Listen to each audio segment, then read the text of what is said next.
Hello and welcome to my video today. Today marks 2 years since my Fisker Ocean was delivered to my house in a covered trailer after arriving at the Port of Baltimore in October 2023.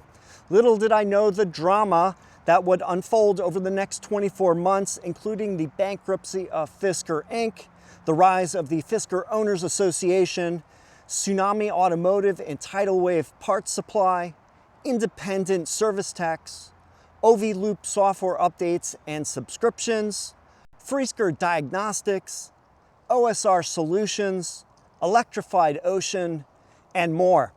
Quite a lot, in fact.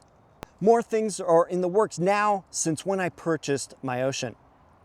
First, I want to say that I love my Ocean and I want to keep it running as long as possible. I think it's beautiful and I always get comments when I'm driving around or in parking lots. I've always had unusual or at least non-mainstream vehicles. My first car was a Honda Del Sol in 1994, then a Mercedes SLK convertible, then a Lexus IS300, a Chevy Volt, a Mini Clubman. 4 of those cars had something in common, either open roof or very large sunroofs. Honestly, I have a hard time thinking of a new car right now that I'd replace my Ocean with that gives me the thrill and fun of California mode, the performance, and its uniqueness, especially when you can now purchase one of these for under $20,000. Yes, I did pay around $65,000 after tax credit for my Ocean, but it's now fully paid off, which makes me feel a lot better. Let's go over some stats for my car. I've driven 22,087 miles. I also have a 2018 Tesla Model 3 that I've only driven 100 miles since owning the Ocean. So the Ocean has been my sole daily driver for this time. I've taken it for commutes, day trips, long distance trips, pretty much like any car I've owned before. My standard charging routine is to drive until about 40 to 50%. Then I charge up to 80 to 85%, usually a couple times a week. For trips, I'll charge up to 100% shortly before leaving. This being my third EV, I'm pretty well used to the aspects of owning an EV. As far as reliability, I may be unusual, but I've never had this car break down on me or had an issue that kept the car from running. Yes, there have been many bugs since the car arrived, but they are improving with updates, even though the company no longer exists anymore. I have roughly a couple thousand miles to go before replacing all 4 tires. I purchased Bridgestone Alenza replacements last year, and I have those stored in my garage. So probably sometime this winter, I'm going to be swapping them out when these get too low. I'll also probably look at getting an alignment done, since I usually do that on my cars when I get new sets of tires or when the tires show abnormal wear. I do suggest using Fun or Hyper mode to allow more even tire wear. Earth mode really tears up the tires. I only use Earth mode on long distance trips or on the highway. I'll go over more in detail the changes I've done coming up in the video, but for the most part, the car is pretty solid and has been working well for me.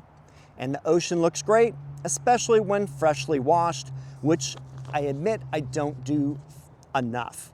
In fact, today the car hasn't been washed and it is a bit dirty, but I'm showing you I use the car. Since my 1-year update video, I've done a whopping 141 videos covering a range of topics. I have links to all the videos and items in the video description. First of all, I'm feeling better about being an owner than ever before. There are lots of options for owners, be it OV-Loop or FOA or a combination of both. Other diagnostics resources, including Fisker and Ocean repair services. New software and hardware is being rolled out in the 4th quarter by both OV-Loop and FOA, and that should be very exciting. Now I'll go over the many things I've presented and discussed in the past 12 months. There's almost too much to cover in one video.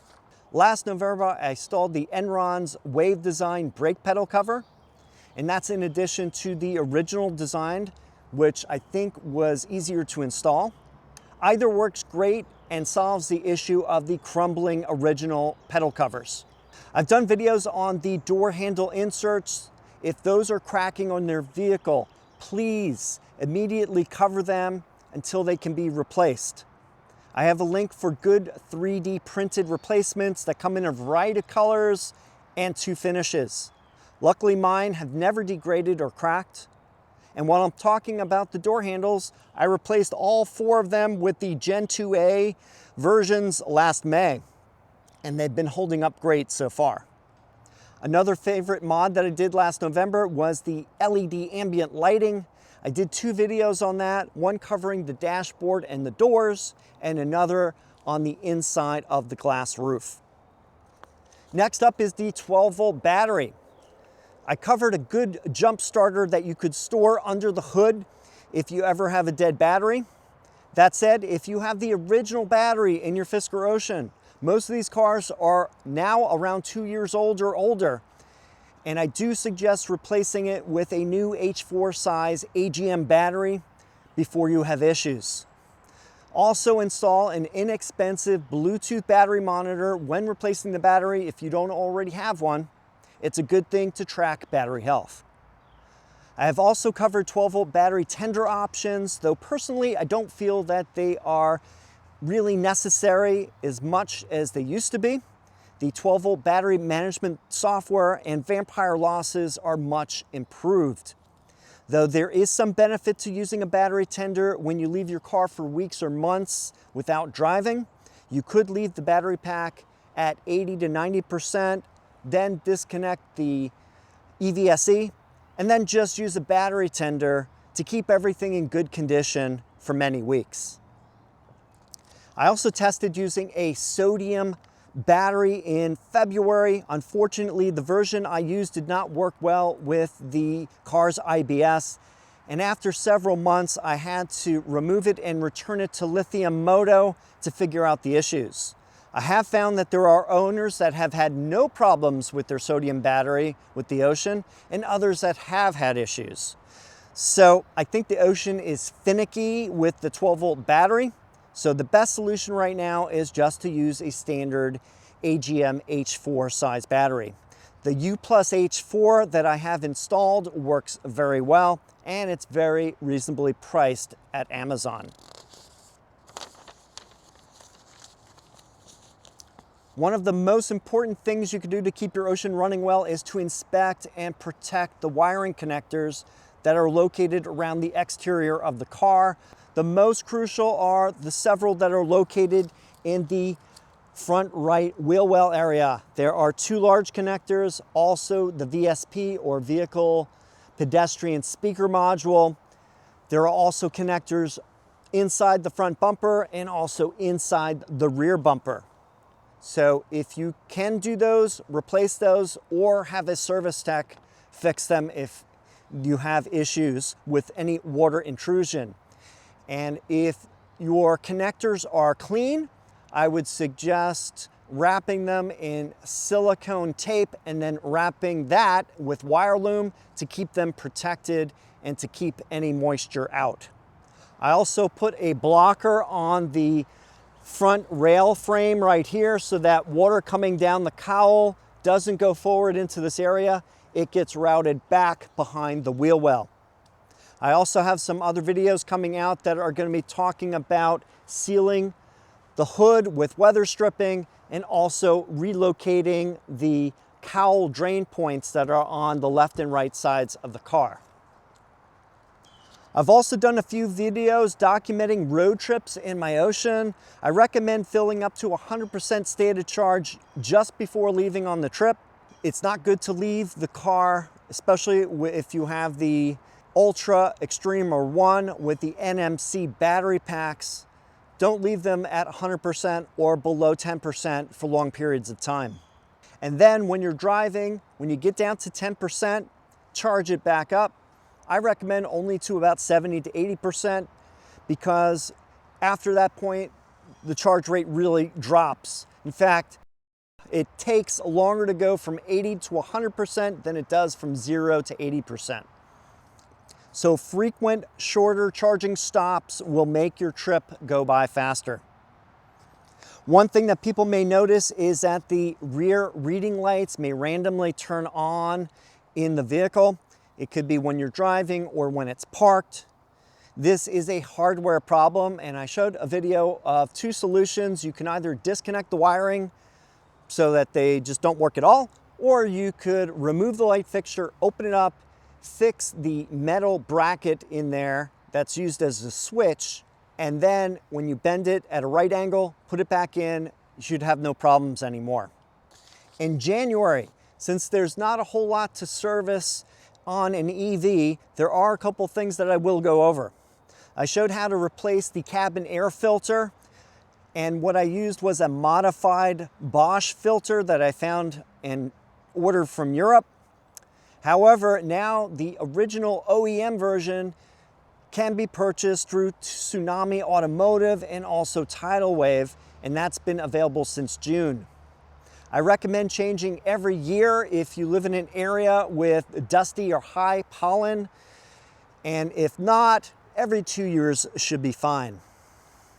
Also, if you notice that your wiper blades are streaking, usually around every 2 years or so, I replace the wiper blades. I have a video on how to do that process and also a recommended replacement I found on Amazon. I'll have those in the video description.